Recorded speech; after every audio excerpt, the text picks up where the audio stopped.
അലാ ബിദിക്രില്ലാഹി തത്മഇന്നുൽ ഖുലൂബ്. ശരീരത്തിന് വിശപ്പുള്ളതുപോലെ അതുപോലെ തന്നെ ദാഹമുള്ളതുപോലെ ആത്മാവ് അള്ളാഹുവിനെ അന്വേഷിക്കുന്നുണ്ട്. അള്ളാഹു തആല നൽകുന്ന വലിയൊരു സൗഭാഗ്യമാണ്. കൂട്ടുകുടുംബാദികളൊക്കെ ഉണ്ടെന്ന് കരുതുക, അതിലൊരാൾ വലിയ പദവിയിലേക്ക് എത്തി, അള്ളാഹു തആല ബാക്കിയുള്ളവർക്കും കൂടെ സ്ഥാനക്കയറ്റം കൊടുത്ത് അവരുടെ കൂടെ എത്തിക്കും. ഇത് സൂറത്ത് യൂസുഫ് നമ്മൾ വിശദീകരിച്ചു, അൽഹംദുലില്ലാഹ്. പിന്നെ സൂറത്തുർ റഅദും ഇബ്രാഹിമുമാണ്. ചുരുങ്ങിയ വാക്കുകളിൽ പറയാം. സൂറത്തുർ റഅദിൽ അള്ളാഹുവിൻ്റെ അനുഗ്രഹങ്ങളെക്കുറിച്ചും ആഖിറത്തെക്കുറിച്ചും ഹക്കും ബാത്തിലിൻ്റെയും ഉപമയൊക്കെ പറയുന്നുണ്ട്. ഒരു താക്കീദിൻ്റെ ഭാഷയിലാണ് പറയുന്നത്. ഇനി അടുത്ത ജുസിൽ സൂറത്തുൻ നഹ്ൽ വരുന്നുണ്ട്. അതിൽ അള്ളാഹു തആല കാരുണ്യത്തിൻ്റെ ഭാഷയിൽ അള്ളാഹുവിൻ്റെ അനുഗ്രഹങ്ങളെക്കുറിച്ച് പറയുന്നുണ്ട്. അങ്ങനെ രണ്ട് ഭാഷ എന്ന് പറയാൻ കാരണം, ഒരു സ്ഥലത്ത് അള്ളാഹു പറയണം അള്ളാഹുവിൻ്റെ അനുഗ്രഹങ്ങൾ നിങ്ങൾ എണ്ണി നോക്കിയാൽ നിങ്ങൾക്ക് എണ്ണി കണക്കാക്കാൻ സാധിക്കുകയില്ല. ഒരു സ്ഥലത്ത് അള്ളാഹു പറഞ്ഞു മനുഷ്യൻ നന്ദി കെട്ടവനും അക്രമിയുമാണ്. വേറൊരു സ്ഥലത്ത് അള്ളാഹുത്തിൽ ഇതേ കാര്യം പറഞ്ഞുകൊണ്ട് പറയാണ് അള്ളാഹു ഏറെ പൊറുക്കുന്നവനും കരുണയുള്ളവനുമാണ്. ഒരേ സംഗതി പറയുമ്പോൾ രണ്ട് രീതിയിലാണ് അള്ളാഹു താല മനുഷ്യനെ സംബോധന ചെയ്തിട്ടുള്ളത്. സൂറത്തുർ റഅദിൽ അള്ളാഹു പറയാണ് എന്തൊരു അത്ഭുതമാണ് മനുഷ്യൻ്റെ കാര്യം. അവൻ ചോദിക്കുകയാണ് നമ്മൾ മരിച്ച് എല്ലുകളൊക്കെ പൊടിഞ്ഞു പോയാൽ എങ്ങനെ രണ്ടാമത് എഴുന്നേൽപ്പിക്കും? അപ്പോൾ ആ ചോദ്യം പറയുന്നതിന് മുമ്പ് അള്ളാഹു താല ആദ്യം നമുക്ക് പ്രപഞ്ചത്തിലെ കുറേ അത്ഭുതങ്ങളൊക്കെ പറഞ്ഞു തന്നു. ഒരേ മണ്ണിൽ നിന്ന് പലതരത്തിലെ ചെടികളെ മുളപ്പിക്കുന്നവൻ. നിങ്ങൾ ഈ ചെടികളൊക്കെ കാണുന്നില്ലേ? ഒറ്റ മണ്ണിൽ നിന്ന് പല നിറങ്ങൾ വരുന്നില്ലേ? പല രുചികൾ വരുന്നില്ലേ? മുന്തിരിയും കൃഷികളും അതുപോലെ തന്നെ ഈത്തപ്പഴവും എന്തെല്ലാമാണ്. നിങ്ങളാകട്ടെ അതിനെ ഒഴിച്ചു കൊടുക്കുന്നത് ഒരൊറ്റ വെള്ളമാണ് താനോ. നിങ്ങൾ ഒറ്റ വെള്ളം ഒഴിക്കുന്നുള്ളൂ. പല രുചിയിലും പല നിറത്തിലും അത് വന്നിട്ട് ചോദിക്കുകയാണ് അള്ളാഹുവിനെ രണ്ടാമത് എഴുന്നേൽപ്പിക്കാൻ സാധിക്കും. എന്ത് ചോദ്യമാണ്? ഇൻ തഅജബ് ഫഅജബും ഖൗലുഹും. അവരുടെ ചോദ്യം എന്തൊരു ആശ്ചര്യമുള്ളതാണ്. എന്ന് മാത്രമല്ല പലരും അള്ളാഹുവിൻ്റെ ശിക്ഷ ചോദിച്ചു വാങ്ങാണ്. അള്ളാഹു ആകട്ടെ ഇവരുടെ നിഷേധത്തെ പല സമയത്തും അള്ളാഹു താല അതിന് താമസിപ്പിച്ചു കൊടുക്കുകയാണ്. മനുഷ്യൻ്റെ പല തെറ്റുകളും അള്ളാഹു താല മാപ്പാക്കി കൊടുക്കുകയാണ് ചെയ്യുന്നത്. അള്ളാഹുവിന് ഗർഭപാത്രത്തിലുള്ളതറിയാം. ഗർഭപാത്രത്തിൻ്റെ അവസ്ഥകൾ അത് സങ്കോചിക്കുന്നതും അതുപോലെ തന്നെ അതിൽ കുഞ്ഞിന് വരുന്ന മാറ്റങ്ങളും എല്ലാം അള്ളാഹുവിന് കൃത്യമായിട്ടറിയാം. എല്ലാം അള്ളാഹു കൃത്യമായ കണക്കോടുകൂടെ നിശ്ചയിച്ചിരിക്കുന്നു. ആകാശഭൂമികളുടെ രഹസ്യങ്ങളും പരസ്യങ്ങളും അറിയുന്ന അത്യുന്നതനായ റബ്ബ് നിങ്ങൾ രഹസ്യമായി പറഞ്ഞാലും പരസ്യമായി പറഞ്ഞാലും അള്ളാഹുവിൻ്റെ സന്നിധിയിൽ അതൊരു ഒരുപോലെ തന്നെയാണ്. അള്ളാഹുവിന് സമമാണ്. നിങ്ങൾ എങ്ങനെ പറഞ്ഞാലും ഈ മുഴുവൻ പ്രപഞ്ചത്തെ സൃഷ്ടിച്ചതും ഒരു കടലാസ് ഉണ്ടാക്കുന്നതും അള്ളാഹുനബിൽ ഒരുപോലെയാണ്, കൃത്യമായിട്ട് ഒരുപോലെയാണ്. അതിലൊന്ന് എളുപ്പമാണ്, ഒന്ന് പ്രയാസമാണ്, അല്ലെങ്കിൽ ഒന്ന് കുറച്ച് സമയമെടുക്കും, അങ്ങനെയില്ല. എല്ലാം അള്ളാഹുനബിൽ ഒരേപോലെയാണ്. അള്ളാഹു തആല അടിക്കടി എത്രയോ മലക്കുകൾ നിങ്ങളിലേക്ക് ഇറക്കുന്നുണ്ട്. അള്ളാഹുവിൻ്റെ കൽപ്പന പ്രകാരം ആ മലക്കുകൾ നിങ്ങൾക്ക് കാവലൊരുക്കുന്നുണ്ട്. അള്ളാഹു തആല ഒരു സംഗതിയിലും ഒരു മാറ്റം വരുത്തുകയില്ല. നിങ്ങൾ സ്വന്തമായിട്ട് നിങ്ങളുടെ നയങ്ങളും നിലപാടിലും മാറ്റം വരുത്താതെ. ശേഷം അള്ളാഹു തആല പറയണം നിങ്ങൾ മിന്നൽ കാണുന്നില്ലേ? നിങ്ങൾക്ക് ഭയവും പ്രതീക്ഷയൊക്കെ നൽകിക്കൊണ്ട് മിന്നൽ വരുന്നു. ഭാരമുള്ള മേഘങ്ങൾ അള്ളാഹു തആല സൃഷ്ടിക്കുകയും അതിനെ സംവിധാനിക്കുകയും ചെയ്തിരിക്കുന്നു. ഇടിയും എല്ലാം അള്ളാഹുവിനെ സ്തുതിച്ചുകൊണ്ട് അവനെ തസ്ബീഹ് ചെയ്യുന്നു. മലക്കുകളും അവൻ്റെ ഇബാദത്തിലാണ്. അള്ളാഹു തആല ഉദ്ദേശിക്കുന്ന ആളുകളെ ചില ഇടിത്തികൾ വന്ന് പിടികൂടുകയും ചെയ്യുന്നു. നിങ്ങളിതൊന്നും കാണാത്തത് എന്താണ്? അപ്പം എന്തെല്ലാം ദൃഷ്ടാന്തങ്ങളാണ്. അതായത് മനുഷ്യൻ ഇതിങ്ങനെ പറഞ്ഞ് കേൾക്കുന്നതല്ല, മറിച്ച് സ്വസ്ഥമായിരുന്ന് ആലോചിച്ചാലാണ് ഇതിൻ്റെ ശക്തിയും ഇതിൻ്റെ സൗന്ദര്യമൊക്കെ നമുക്ക് ബോധ്യപ്പെടാം. അതുകൊണ്ട് തന്നെ അള്ളാഹു അല്ലാത്തവരെ ആരാധിക്കുന്നവർ അവരുടെ ഉപമ ഇങ്ങനെ കൈ നീട്ടി വെച്ചിട്ട് വെള്ളം തനിയെ വായിലേക്ക് എത്തുമെന്ന് ആഗ്രഹിച്ച് വ്യാമോഹിച്ച് നിൽക്കുന്നവരെ പോലെയാണ്. എന്ന് പറഞ്ഞാൽ ഒരു ഫലവുമില്ലാത്ത വിളിയാണ്, ഒരു ഫലവുമില്ലാത്ത ഇബാദത്താണ്. അള്ളാഹു അല്ലാത്തവർക്ക് ഇബാദത്ത് ചെയ്യുന്നവരുടെ അവരുടെ പ്രവൃത്തി എത്രയോ പാഴായതാണ്. ശേഷം അള്ളാഹു താല ഹക്കിൻ്റെയും ബാത്തിലിൻ്റെയും ഉപമ പറഞ്ഞു തരാണ്. ബാത്തിൽ ഇങ്ങനെ കുട്ടിഘോഷിക്കുന്നുണ്ട്, അവരുടെ സൈനിക ശക്തി, അവരുടെ പ്രതാപം, ഇതെല്ലാം അള്ളാഹു പറയാണ് വെറും നുരയും പതയുമാണ്. നിങ്ങൾ മഴ പെയ്യുമ്പം മഴ പെയ്തു, മലഞ്ചെരുവിലൂടെ ഓരോ മലഞ്ചെരുവിൻ്റെ അളവനുസരിച്ച് വെള്ളം ഒലിച്ചു വരാൻ. അൻസല മിനസ് സമാഇ മാഅൻ ഫസാലത് ഔദിയത്തും ബിഖദരിഹ. സൂറത്തുർ റഅദിലെ 17-ാമത്തെ ആയത്ത്. അപ്പം മലഞ്ചെരുവിലൂടെ വെള്ളം ഒഴുകി വരുന്നു ഓരോന്നിൻ്റെ അളവനുസരിച്ച്. അപ്പോൾ ആ ഒഴുകി വരുമ്പോൾ നിങ്ങൾക്ക് മുകളിൽ നുരയും പതയും കാണാം. കുറേ ഒഴുക്കിൽ ആ നുരയും പതയും ഇല്ലാതായി പോകും. അമ്മാ യൻഫഉന്നാസ് ഫയംകുസു ഫിൽ അർദ്. ജനങ്ങൾക്ക് ഉപകാരമുള്ളത് ഭൂമിയിൽ അവശേഷിക്കും. എന്നാൽ അല്ലാഹു തആല നമുക്ക് വലിയൊരു പാഠം ഭൗതിക കാര്യങ്ങളിലും ആഖിറത്തിൻ്റെ കാര്യങ്ങളിലും പഠിപ്പിച്ചു തരാണ്. ഹക്കും ബാത്തിലിൻ്റെ നുരയും പതയും കണ്ട് നിങ്ങൾ ആരും പേടിക്കേണ്ടതില്ല. അവർക്ക് ഒരുപാട് പത്രാസ് ഉണ്ട്, പക്ഷേ ഒരു കുമിളാണ്, ഒരു സൂചി കൊണ്ട് തൊട്ടാൽ പൊട്ടിപ്പോകുന്ന സാധനമാണ് അതൊക്കെ. ഒരു നാട്ടിൽ ദീനില്ലായ്മ ഉണ്ടെന്ന് കരുതുക, ശരിയായ ഈമാൻ വന്നാൽ തകർന്നു പോകും. ശരിയായ ദീൻ വന്നാൽ ആ ദീനില്ലായ്മ തകർന്നു പോകും. കുഫറിൻ്റെ സൈന്യങ്ങൾ എണ്ണത്തിലൊക്കെ വലുതായിരിക്കും. ഈമാനുള്ള കുറച്ച് ആളുകളൊന്ന് നേരെ പോയി നേരിട്ട് കഴിഞ്ഞാൽ തീരാവുന്നതേ ഉള്ളൂ അവരുടെ കാര്യങ്ങളൊക്കെ. മലവെള്ളപ്പാച്ചിൽ ഒലിച്ചു വരുമ്പം നുരയും പതയും വലുതായിട്ട് കാണുന്നുണ്ട്, പക്ഷെ ഒഴുകുമ്പം നുരയും പതയും പോയി പോകും. ഫഅമ്മസബദു ഫയദ്ഹബു ജുഫാ. ജനങ്ങൾക്ക് ഉപകാരമുള്ളത് ഭൂമിയിൽ അവശേഷിക്കും. എന്ന് പറഞ്ഞാൽ ഇത് വേറൊരു പാടാണ്. നമ്മളൊരു കാര്യം പ്രവൃത്തി ചെയ്തുകൊണ്ട് പോകാമെന്ന് കരുതുക, നമ്മുടെ റൂട്ടിൽ തന്നെ പോവാം. അത് ഉപകാരമുള്ളതാണെങ്കിൽ അത് ഭൂമിയിൽ അവശേഷിക്കും. അത് ഉപകാരമുള്ളതാണ്, കാര്യമുള്ളതാണെങ്കിൽ അതിലേക്ക് ആളുകൾ വന്നോളും ഇൻഷാ അല്ലാഹ്. ശേഷം അല്ലാഹു തആല മുഅ്മിനീങ്ങളുടെ നല്ല ഗുണങ്ങൾ പറഞ്ഞു. അവർ അള്ളാഹുവിനോടുള്ള കരാറ് പൂർത്തിയാക്കുന്നവരാണ്, കരാറുകൾ ലംഘിക്കാത്തവരാണ്, കുടുംബബന്ധത്തെ ചേർക്കുന്നവരാണ്, അള്ളാഹുവിനെ ഭയപ്പെടുന്നവരും വിചാരണ നാളിനെ ഭയപ്പെടുന്നവരും, അള്ളാഹുവിൻ്റെ തൃപ്തിയെ കാംക്ഷിച്ച് ക്ഷമിക്കുന്നവരും, നമസ്കാരം നിലനിർത്തുന്നവരും, നാം നൽകിയതിന് ചെലവഴിക്കുന്നവരും, തിന്മകളെ നന്മകൾ കൊണ്ട് പ്രതിരോധിക്കുന്നവരുമാണ്. അവർക്കാണ് അന്തിമ വിജയമുള്ളത്. അവരുടെ എല്ലാ വാതിലിലൂടെയും അവരുടെ അരികിലേക്ക് മലക്കുകളുടെ ആഗമനം ഉണ്ടാകും സ്വർഗത്തിൽ.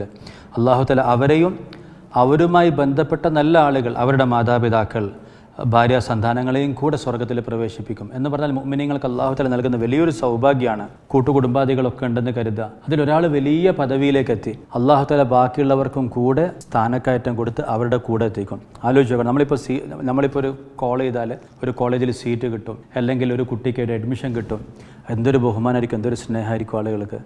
നമ്മൾ പറഞ്ഞാൽ ജനങ്ങൾക്ക് സ്വർഗത്തിൽ സ്ഥാനക്കയറ്റം കിട്ടുമെങ്കിൽ അതിൽ ഏറ്റവും വലിയ ബഹുമാനം. അപ്പോൾ ഓരോരുത്തരുടെ പദവി അനുസരിച്ച് അവരുടെ ശുപാർശ കൊണ്ട് അല്ലാഹു തആല എത്രയോ ആളുകൾക്ക് പല നേട്ടങ്ങളും പരലോകത്ത് കൊടുക്കും. അല്ലാഹു തആല ആ കൂട്ടത്തിൽ നമ്മൾ ഉൾപ്പെടുത്തുമാറാകട്ടെ. വലിയ ഉമ്മത്തിന് ഗുണമുണ്ടാകുന്ന അത്രയും വലിയ ശുപാർശയാണ് അല്ലാഹു തആല. ആ ഒരു ദർജ അല്ലാഹു തആല നമുക്ക് നസീബാക്കട്ടെ. അള്ളാഹുവിൻ്റെ കരാറുകൾ ലംഘിക്കുന്നവർ, കുടുംബബന്ധം മുറിച്ച് കളയുകയും ഭൂമിയിൽ കുഴപ്പമുണ്ടാക്കുകയും ചെയ്യുന്നവർ, അവർക്കാണ് ശാപം, അവർക്ക് വളരെ മോശമായ സങ്കേതമുണ്ട്. അങ്ങനെ അല്ലാഹു തആല സൂറത്തുർ റഅദിൽ ഈ പറഞ്ഞ താക്കീദിൻ്റെ ഭാഷയിൽ പല കാര്യങ്ങളും നമ്മളെ ഉണർത്തുന്നുണ്ട്. അള്ളാഹുവിൻ്റെ ദിക്റ് കൊണ്ട് മാത്രമാണ് ഹൃദയങ്ങൾക്ക് സമാധാനം ഉണ്ടാകുന്നത്. സൂറത്തുർ റഅദിൽ പറയാണ്, അള്ളാഹുവിൻ്റെ ദിക്റ് കൊണ്ട് മാത്രമാണ്, 28-ാമത്തെ ആയത്തിൽ, അള്ളാഹുവിൻ്റെ ദിക്റ് കൊണ്ട് മാത്രമാണ് ഹൃദയങ്ങൾക്ക് സമാധാനം ഉണ്ടാകുന്നത്. മനുഷ്യന് പല സംഗതി, വീട്ടിൽ മുന്തിയ സോഫ, അതുപോലെ തന്നെ ഉയർന്ന കാറ്, സൗകര്യങ്ങൾ, പത്രാസ്, പലതും ആഗ്രഹിക്കുന്നുണ്ട്. എന്തോ ഒരു സംഗതി മനുഷ്യൻ തേടുന്നുണ്ട്, അത് കിട്ടാൻ വേണ്ടിയാണ്. അപ്പോൾ അല്ലാഹു തആല അനുവദിച്ച സുഖങ്ങളും സൗകര്യങ്ങളൊക്കെ ആകാം, പക്ഷേ മനസ്സിൻ്റെ തേട്ടം, ആ ഒരു തൃഷ്ണ അവസാനിക്കണമെങ്കിൽ അത് ശരിയായ ഇബാദത്തിലൂടെ മാത്രമേ തീരുള്ളൂ, അള്ളാഹുമായുള്ള അടുപ്പം കൊണ്ട് മാത്രമേ തീരുള്ളൂ. അലാ ബിദിക്രില്ലാഹി തത്മഇന്നുൽ ഖുലൂബ്. ശരീരത്തിന് വിശപ്പുള്ളതുപോലെ, അതുപോലെ തന്നെ ദാഹമുള്ളതുപോലെ ആത്മാവ് അള്ളാഹുവിനെ അന്വേഷിക്കുന്നുണ്ട്. ശരിയായ നല്ല ഇബാദത്ത് ചെയ്തു, നല്ലോണം നിസ്കരിച്ചു, നല്ലോണം സദഖ ചെയ്തു, ജീവിതത്തിൻ്റെ ചിട്ടകളൊക്കെ നന്നാക്കി അള്ളാഹുവിനെ കൃത്യമായിട്ട് ഓർത്ത് ജീവിച്ചു കഴിഞ്ഞാൽ മനസ്സിന് വലിയ സമാധാനമായിരിക്കും. ദിവസം കഴിയുന്തോറും സന്തോഷം വർദ്ധിച്ചുകൊണ്ടിരിക്കും. പകരം സമയം പാഴാക്കി നിസ്കാരം ഖളാക്കി ആഡംബരം കാണിച്ചു, ദിവസം കഴിയുന്തോറും മനസ്സിന് പ്രയാസമായിരിക്കും, ഭാരമായിരിക്കും. പുറകെ നമ്മൾ ആലോചിച്ച് നോക്കുമ്പോൾ നമുക്ക് ഏറ്റവും സന്തോഷമുള്ളത് അള്ളാഹുവിന് വേണ്ടി ചെയ്ത കാര്യങ്ങളിലാണ്. അപ്പം അള്ളാഹുവിൻ്റെ സ്മരണ കൊണ്ട് മാത്രമാണ് ഹൃദയങ്ങൾക്ക് സമാധാനം കിട്ടുന്നത്. ശേഷം സൂറത്ത് ഇബ്രാഹീമാണ്. നിങ്ങൾ അള്ളാഹുവിൻ്റെ നിഅമത്തുകളെ ഓർത്താൽ അല്ലാഹു തആല നിങ്ങൾക്ക് വർദ്ധിപ്പിച്ച് നൽകും എന്ന് അള്ളാഹു അറിയിച്ചിരിക്കുന്നു. വഇദ് തഅദന റബ്ബുക്കും ലഇൻ ശക്കർതും. നന്ദി കാണിച്ചാൽ, നന്ദി എന്ന് പറഞ്ഞാൽ എന്താ? അള്ളാഹുവിൻ്റെ നിഅമത്ത് അള്ളാഹു തന്നതാണെന്ന് മനസ്സുകൊണ്ട് അംഗീകരിച്ച്, മനസ്സിൽ അത് അംഗീകരിക്കുക, നാവ് കൊണ്ട് സ്തുതിക്കുക, അതിനെ നല്ലോണം ഉപയോഗപ്പെടുത്തുക. ഇതാണ് ഈ 3 കാര്യങ്ങൾ ചേരുന്നതാണ് ശുക്ർ. നാവ് കൊണ്ട് പറയൽ സ്തുതിയാണ്, ഓക്കെ. മനസ്സുകൊണ്ട് അംഗീകരിക്കണം, ഇത് അള്ളാഹുവിൻ്റെ നിഅമത്താണ്. ഉദാഹരണത്തിന് അള്ളാഹു നമുക്ക് നല്ല കുടുംബം നൽകി, നല്ല കുടുംബത്തിലേക്ക് അംഗങ്ങൾ നൽകി, സ്നേഹം നൽകി. അപ്പോൾ അത് വലിയൊരു നിഅമത്തായിട്ട് കാണാം. എന്നിട്ട് അതിൻ്റെ പേര് അള്ളാഹുവിനെ സ്തുതിക്കുക. മക്കൾക്ക് സ്കൂളിലൊക്കെ നല്ല മാർക്കും സൗകര്യമൊക്കെ കിട്ടി. അപ്പോൾ വേറെ എത്ര ആൾക്കാരുണ്ട് കഷ്ടപ്പെട്ട് പഠിച്ചിട്ട് മാർക്ക് കിട്ടാത്തവരൊക്കെ ഉണ്ട്. അപ്പോൾ ഇത് പഠിക്കാനുള്ള ഈ ഒരു കഴിവ് അള്ളാഹു തന്നതാണ്. അതിനെ മനസ്സിൽ അതിൻ്റെ പേര് അള്ളാഹുവിൻ്റെ നന്ദി കാണിക്കുക, നാവ് കൊണ്ട് സ്തുതിക്കുക, ഈ കഴിവിനെ ഉപയോഗപ്പെടുത്തുക. ഇതാണ് ശുക്ർ എന്ന് പറയുന്നത്. അതായത് മനസ്സിൽ അംഗീകരിക്കണം, നാവ് കൊണ്ട് പറയണം, എന്നിട്ട് അത് ഉപയോഗപ്പെടുത്തണം. ഇത് 3 ചേരുമ്പോഴാണ് ശുക്രാവുക. ഉദാഹരണത്തിന് നമ്മൾ ഒരാൾക്ക് നല്ല ഒരു മോട്ടോർ ബൈക്ക് വാങ്ങിച്ചു കൊടുത്തു. മൂപ്പരിങ്ങനെ രാവിലെ വന്നിട്ട് എപ്പോഴും ഡെയിലി വീട്ടിന് മുമ്പിലോടൊപ്പം പറയും, നിങ്ങൾ തന്നത് വലിയ ഉപകാരമായി കേട്ടോ എന്ന് പറഞ്ഞു. അങ്ങനെ മൂപ്പര് നന്ദി പറയുന്നുണ്ട്. നമ്മൾ നോക്കുമ്പോൾ എന്താ കാണുന്നറിയോ? ആ മോട്ടോർ ബൈക്ക് മൂപ്പര് വെയിലത്തിട്ടിട്ടുള്ളത്, അത് ഉപയോഗിക്കുന്നില്ല, അതിൽ മഴയൊക്കെ കൊണ്ട് തുരുമ്പെടുത്തിട്ടുള്ളത്. അപ്പോൾ നമ്മളെന്താ പറയുക, എന്തൊരു നന്ദിയിട്ട മനുഷ്യൻ, അത് പറഞ്ഞിരുന്ന വേറെ ഉപകാരമുള്ളവർക്കും കൊടുക്കായിരുന്നല്ലോ. അപ്പോൾ അല്ലാഹു തആല എത്രയോ ആളുകൾക്ക് കൊടുക്കാത്ത നിയമത്തുകൾ നമുക്ക് തരാണ്. അപ്പോൾ അത് ഉപയോഗിക്കുക എന്നുള്ളത്, അതിനെ ഏറ്റവും പരമാവധി പ്രയോജനപ്പെടുത്തുക എന്നുള്ളത് ശുക്രിൻ്റെ ഭാഗമാണ്. അങ്ങനെ നിങ്ങൾ ശുക്ർ ചെയ്താൽ, മനസ്സുകൊണ്ട് നന്ദി ചെയ്തു, നാവുകൊണ്ട് അല്ലാഹുവിനെ സ്തുതിച്ചു, അതിനെ നല്ലോണം ഉപയോഗപ്പെടുത്തി കഴിഞ്ഞാൽ അള്ളാഹു നിഅമത്തുകളെ വർദ്ധിപ്പിച്ച് തന്നുകൊണ്ടേയിരിക്കും. അങ്ങനെ എപ്പോഴും ശുക്ർ ചെയ്ത് അള്ളാഹുവിൽ നിന്ന് കൂടുതൽ വാങ്ങാൻ അള്ളാഹു തൗഫീഖ് തരുമാറാകട്ടെ. ശേഷം ഇതിൽ സൂറത്ത് ഇബ്രാഹിമിൽ പ്രധാനമായിട്ടും ആഖിറത്തിലൊരു രംഗം പറയുന്നുണ്ട്. ശൈത്താൻ നാളെ തീരുമാനമായി കഴിഞ്ഞാൽ പറയും, എല്ലാം കഴിഞ്ഞാൽ അള്ളാഹു നിങ്ങൾക്കെല്ലാം വാഗ്ദാനം ചെയ്തിരുന്നു കൃത്യമായിട്ട്, ഞാൻ നിങ്ങൾക്ക് ചില വ്യാമോഹങ്ങൾ നൽകി, ഞാനത് ലംഘിച്ചിരിക്കുന്നു, അതുകൊണ്ട് നിങ്ങൾ ആരും എന്നെ കുറ്റം പറയേണ്ട ആവശ്യമില്ല. എന്ന് പറഞ്ഞ് നാളെ പരലോകത്ത് എല്ലാവരും തമ്മിൽ തർക്കിക്കും. നേതാക്കൾ അനുയായികളുടെ തലയിലിടും, അനുയായികൾ നേതാക്കളുടെ തലയിലിടും, സുഹൃത്തുക്കൾ പരസ്പരം നമ്മൾ തമ്മിൽ കണ്ടില്ലായിരുന്നെങ്കിൽ എന്ന് ആഗ്രഹിച്ചു പോകും. അപ്പോൾ ശൈത്താൻ നാളെ മനുഷ്യരെ കൈയൊഴിയുന്നൊരു രംഗമുണ്ട്. നിങ്ങൾ എന്നെ കുറ്റപ്പെടുത്തേണ്ടതില്ല, നിങ്ങൾ സ്വന്തമായിട്ടങ്ങ് കുറ്റപ്പെടുത്തിയാൽ മതി. കാരണം അള്ളാഹുവിൻ്റെ വാഗ്ദാനമുണ്ട്, മറുഭാഗത്ത് ശൈത്താൻ തരുന്ന വ്യാമോഹങ്ങളുണ്ട്. മനുഷ്യനതിൽ പെട്ടുപോകുന്നു, ശൈത്താൻ നാളെ പരിഹസിച്ചുകൊണ്ട് കടന്നു കളയും. അതുപോലെ നാളെ ഈമാനുള്ള ആളുകൾ അവർ അള്ളാഹു താല സ്വർഗത്തിൽ പ്രവേശിപ്പിക്കും, അവരതിൽ ശാശ്വതമായി വസിക്കുന്നതാണ്.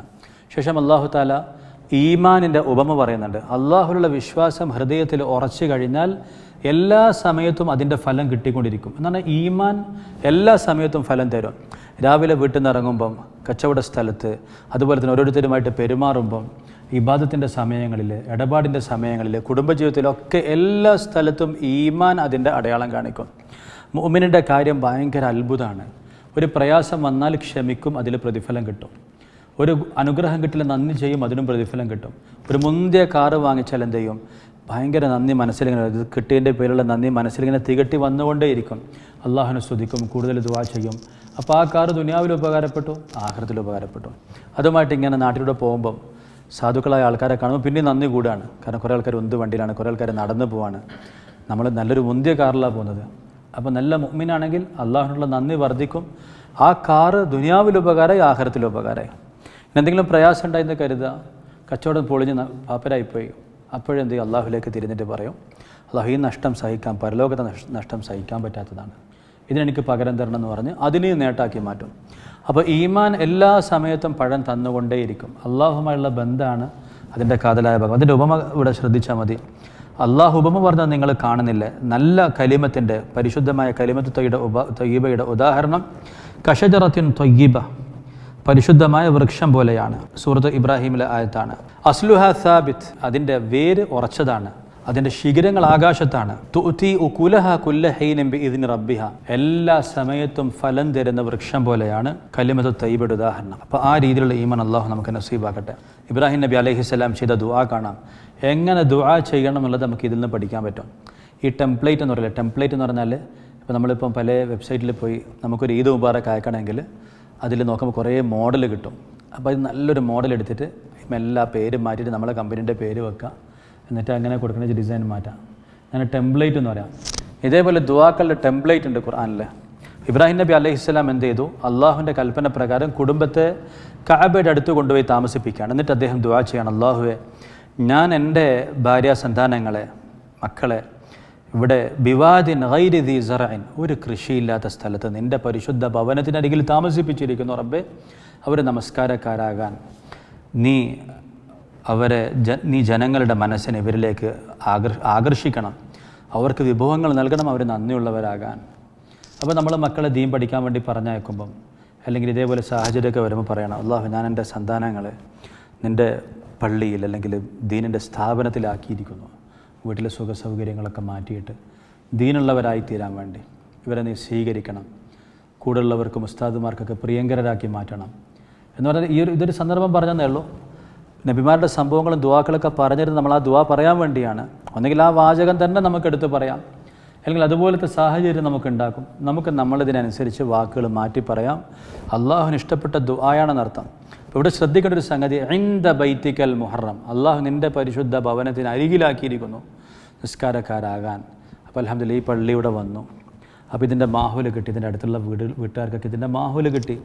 അപ്പോൾ നമ്മളിത് ഉപയോഗപ്പെടുത്തണം, ഈ ദുആ ചെയ്യണം. അള്ളാഹു ഈ പരിശുദ്ധ ഭവനത്തിന് അരികിൽ നമ്മൾ നിൽക്കുകയാണ്, ഈ മാഹൂല് നമുക്ക് ഉപയോഗമുള്ളതാകണം. റബ്ബന ലിയുഖീമുസ്സലാ, അവർ നമസ്കാരക്കാരാകാൻ, നിൻ്റെ ശരിയായ ആബിദീങ്ങളാകാൻ. പിന്നെ ഈ സന്ദർഭം മനസ്സിൽ വേണം കേട്ടോ. ഇദ്ദേഹം മനുഷ്യനാണ്, നമ്മളെപ്പോലെ വിചാരവികാരങ്ങളുള്ള ആളാണ് ഇബ്രാഹിം നബി അലൈഹിസ്സലാം. എന്താകുമെന്ന് അദ്ദേഹത്തിനും അറിയില്ല. ഭാര്യനെയും മകനെയും കൊണ്ടുപോയി അവിടെ ആക്കിയപ്പോൾ ഭാര്യ ചോദിക്കുന്നുണ്ട്, എങ്ങോട്ടാണ് പോകുന്നത്? അപ്പോൾ അദ്ദേഹത്തിന് സംസാരിക്കാൻ സാധിക്കുന്നില്ല. അവസാനം ചോദിച്ചു, അള്ളാഹുവിൻ്റെ കൽപ്പനയാണോ? അതേന്ന് പറഞ്ഞു. എങ്കിൽ ഇതല്ല യുദയ്യനെങ്കിൽ അള്ളാഹു ഞങ്ങളെ പാഴാക്കുകയില്ല. അങ്ങനെ മാറി നിന്ന് ഇബ്രാഹിം നബി അലൈഹിസ്സലാം ദുആ ചെയ്തു എന്ന് ഹദീസ് ഗ്രന്ഥങ്ങളിലും ചരിത്ര ഗ്രന്ഥങ്ങളിലൊക്കെ കാണാൻ സാധിക്കും. അപ്പം അത്ര ശക്തിയുള്ള ദുആയാണ്. പിന്നെ അദ്ദേഹത്തിൻ്റെ പല ദുആക്കളുണ്ട്, പല സന്ദർഭങ്ങളിലുണ്ട്. അതിൽ ഒരു ദുആയാണ്, അള്ളാഹു എനിക്ക് വാർദ്ധക്യത്തിൽ നീ ഇസ്മായിലിനെയും ഇസ്ഹാഖിനെയും തന്നു, നീ ദുആ സ്വീകരിക്കുന്നവനാണ്. അപ്പോൾ നമ്മൾ പറയേണ്ട കുറേ വാചകങ്ങളുണ്ട്. ഖുർആൻ്റെ ദുആക്കൾ ഉദ്ധരിച്ചിരുന്നത് എത്ര ഹൃദ്യമായ വാക്കുകൾ. ഇന്ന റബ്ബി ലസമീഉ ദുആ. നമ്മൾ ദുആ ചെയ്യുന്ന സമയത്ത് പറയണം, എൻ്റെ റബ്ബൻ്റെ ദുആ കേൾക്കുന്നവനാണ്, എൻ്റെ റബ്ബൻ്റെ ദുആക്ക് ഉത്തരം നൽകുന്നവനാണ്. ഇന്നഹു കാന ബി ഹഫിയ വലം അകുൻ ബി ദുആഇക റബ്ബി ഷഖിയ. അല്ലാഹു എന്നോട് ചോദിച്ചിട്ട് എനിക്ക് ഒരിക്കലും കിട്ടാതിരുന്നിട്ടില്ല. ഇന്ന റബ്ബി ലസമീഉ ദുആ. എൻ്റെ റബ്ബൻ്റെ ദുആക്കൾ കേൾക്കുന്നവനാണ്. ഈ വാചകങ്ങളൊക്കെ നമ്മൾ ആവർത്തിച്ച് പറയാനുള്ളതാണ്. അവസാനമായിട്ട് അക്രമികളെക്കുറിച്ച് പറയണം. അക്രമികൾ അള്ളാഹു അശ്രദ്ധയിലാണ് നിങ്ങൾ കരുതരുത്. അവരുടെ എല്ലാ പ്രവൃത്തികളും അള്ളാഹു കാണുന്നുണ്ട്.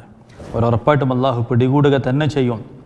അവരല്ലാഹു താമസിപ്പിച്ച് വെക്കാണ്. കണ്ണുകളൊക്കെ മറിഞ്ഞു പോകുന്ന, ഭയം കൊണ്ട് തല താഴ്ത്താൻ പോലും, അതായത് അവരാകെ വിഭ്രാന്തിയിലായി പോകുന്ന ദിവസത്തിലേക്ക് വേണ്ടി, അവരുടെ ഹൃദയങ്ങളൊക്കെ ശൂന്യമായി പോകുന്ന ദിവസത്തിലേക്ക് അള്ളാഹു അവരെ താമസിപ്പിച്ച് വെച്ചിരിക്കുകയാണ്. നാളെ അവരെ അള്ളാഹു തആല ഹാജരാക്കും. കൈകാലുകളെല്ലാം ബന്ധിച്ചുകൊണ്ട് ഹാജരാക്കും. ഈ ഭൂമി അല്ലാതാവുകയും ആകാശത്തിൻ്റെ അവസ്ഥകളൊക്കെ അള്ളാഹു മാറ്റിമറിക്കുകയും എല്ലാവരെയും മഹ്ശറിൽ ഹാജരാക്കും. അവരെ ചങ്ങലകളിൽ ബന്ധിച്ചുകൊണ്ട്, ടാർ പോലുള്ള വസ്തു ഒഴിച്ച വസ്ത്രങ്ങൾ ധരിപ്പിച്ചുകൊണ്ട് അള്ളാഹു തആല അവരെ ഹാജരാക്കുക തന്നെ ചെയ്യും. എല്ലാ അക്രമികളും കൃത്യമായിട്ട് അവർക്ക് കിട്ടും. പിന്നെ ഓരോ തെറ്റുകൾ ഓരോ രീതിയിലാണ്. ചില തെറ്റൊക്കെ എന്ത് ചെയ്യും, പെറ്റി കേസാണ്. ചിലത് റോഡ് തന്നെ ഫൈൻ അടിച്ച് തീർക്കും, ചിലതൊന്ന് സ്റ്റേഷനിൽ പോയി, ചിലത് ഓൺലൈനിൽ അടച്ചാൽ മതി, ചിലത് സുപ്രീം കോടതിയിലേക്ക് മാറ്റി വെച്ചിട്ടുള്ളത്.